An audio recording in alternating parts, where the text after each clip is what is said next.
సాధారణంగా మనిషికి జంతువులకు మధ్య స్నేహబంధం గురించి చాలాసార్లు వినే ఉంటాం కదా.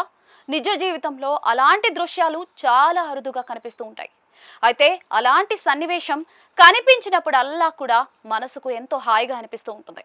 ఒక మూగజీవి మనిషితో ఎంతో నమ్మకంగా వారితో పాటు కలిసి జీవిస్తూ తింటూ తిరుగుతూ ఉందో చూస్తే ఆశ్చర్యం కలగకమాందో. మరీ ముఖ్యంగా సాధారణంగా మనుషులకు అత్యంత దగ్గర ఉండే కోతి ఎంతో స్నేహంగా కలిసిమెలిసి ఉన్నప్పుడు మరింత ఆశ్చర్యం కలుగుతూ ఉంటుంది. అలాంటి అరుదైన మనిషి కోతి స్నేహం గురించే ఇప్పుడు మనం తెలుసుకోబోతున్నాం.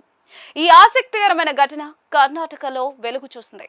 కర్ణాటకలోని రాయరా దొడ్డిలో వయోవృద్ధాప్య అనారోగ్యంతో సోమవారం కన్నుమూసిన 85 ఏళ్ల పార్వతమ్మ ఆమె మరణాన్ని తట్టుకోలేక ఆమె మృతదేహాన్ని ఒక కోతి కౌగలించుకుని ఏడుస్తున్న దృశ్యం అందరినీ కలిచివేస్తుంది. ఆ కోతి స్పష్టమైన దుఃఖం ఆ మహిళను విడిచి వెళ్లడానికి నిరాకరించడం సోషల్ మీడియా వినియోగదారుల హృదయాలను కదిలించాయి. కొన్నేళ్లుగా పార్వతమ్మ తన ఇంటి దగ్గరకు వచ్చే కోతులకు ఆహారం పెట్టే ఆచారాన్ని పాటించారు. చాలా మంది ఆ కోతులను ఒక పీడగా భావించినప్పటికీ కూడా పార్వతమ్మ మాత్రం వాటిని తన స్నేహితులుగా భావించి ఆహారం, ప్రేమను అందించేవారు. కాలక్రమేణా వారి బంధం బలపడింది. ఇది అంత్యక్రియల సమయంలో స్పష్టంగా కనిపించింది. ఇటీవల పార్వతమ్మ అనారోగ్యం, వృద్ధాప్య సమస్యలతో ప్రాణాలు వదిలారు. పార్వతమ్మ భౌతిక కాయానికి ఆమె నివాసంలో అంతిమ సంస్కారాలు జరుగుతూ ఉండగా కోతుల్లో ఒకటి ఆ గుంపు వద్దకు వచ్చింది. అది ఆహారం కోసం వెతకకుండా ప్రశాంతంగా జన సమూహం మధ్య నుండి నడుచుకుంటూ వెళ్లి ఆమె పక్కన నిశ్శబ్దంగా కూర్చుంది.